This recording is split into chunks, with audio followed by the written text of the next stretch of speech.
Akhanda Bharat translated in English is undivided or united India. This term was coined, or this idea was coined by Kanayalal Maniklal Munshi. He was a Indian independence movement activist, politician, and a lawyer by profession, which later he presented this term to Mahatma Gandhi, and he agreed to implement this in his later campaigns. What Akhanda Bharat basically is the unification of South Asian countries such as Nepal, Pakistan, Sri Lanka, Bangladesh, Bhutan, Maldives, Afghanistan, Burma, and Tibet. This is what the old ideology of people who wanted more from one single movement. It's kind of like one arrow, two targets. Since you're already doing a movement, might as well take everything with you, right? As a Nepali, if I were to think or give any energy on what I would have to say, I wouldn't really put it in a position where it's very serious, but as we stand as very proud people, we come from a race of warriors. We're known to be fierce, we're known to be on the front lines. Hence British Gorkha. Gorkhas meaning the warriors of Nepal. It is where the warriors in Nepal reside, Gorkha. That is where the first king of Nepal came from, Gorkha, right?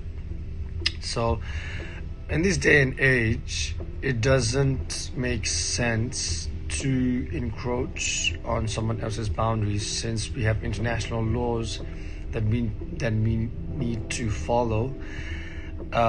And also the fact that as individual countries, we have very different identity. We have similar culture, different religion. We have similar religion as well, to be honest.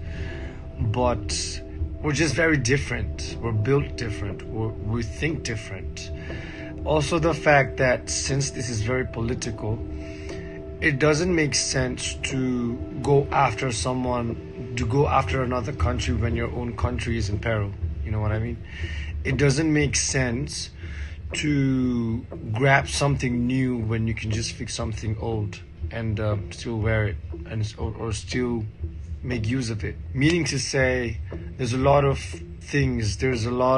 internal deficiencies that we need to be working on as countries, which is not being presented.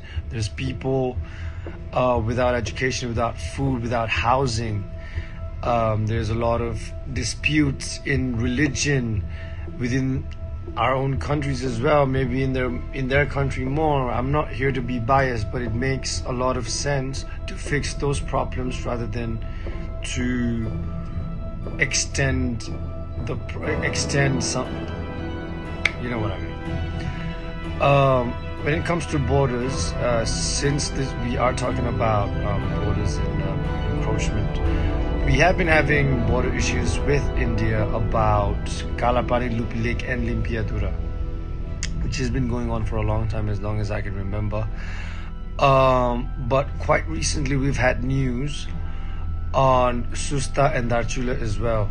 This almost feels like it's a political belittlement of Nepal, since our old government was very corrupt. We took a lot of bribe, not we, but the old government took a lot of bribe, which made it seem like we are very weak-willed when it comes to personal economic gain. That made a very bad impression, for which the country has to suffer now, for which we got a new government as well. So there's a lot of internal deficiency that us in Nepal have to go through, and I feel like us being a small country, we've got a lot to do, and India being a big country has a lot more than us.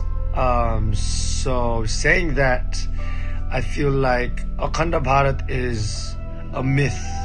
in this point of time. It is a folk tale, a fairy tale at this point, which feels like it should be a part of the conversation, but not really at the same time.